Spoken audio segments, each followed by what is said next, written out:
द्वारका में बैठे श्री कृष्ण, जिनके पास सब कुछ था, पर फिर भी उनका दिल आज सूनापन झेल रहा था। कहते हैं ना कि सब कुछ पाकर भी आदमी के पास कुछ नहीं होता। आज श्री कृष्ण की हालत भी वैसी ही थी, लेकिन उन्हें अब अंदर से एक खिंचाव सा महसूस हो रहा था। उन्होंने अपनी आंखें बंद की और राधा की पुकार उनके कानों में गूंज पड़ी।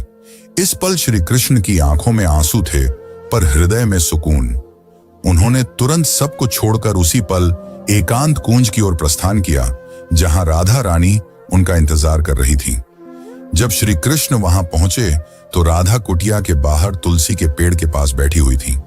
उनकी आंखें बंद थीं और वे ध्यान में लीन थीं। कृष्ण ने धीरे से कहा, राधे।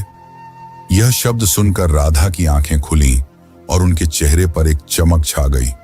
उनकी आंखों में वह प्रेम था जो न कहा जा सकता था और न ही छुपाया जा सकता था। राधा मुस्कुराई और श्री कृष्ण से कहा, प्रभु, अब मेरे जाने का समय आ गया है। अब मेरी आत्मा केवल विश्राम चाहती है।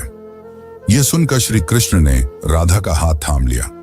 अब राधा की सांसें धीरे धीरे धीमी होने लगी और उन्होंने वहीं तुलसी के पेड़ के नीचे अपने प्राण त्याग दिए। किंतु यह अंत नहीं था। इसी पल वह रहस्य ने जन्म लिया जिसे सुनकर आप चौंक जाएंगे।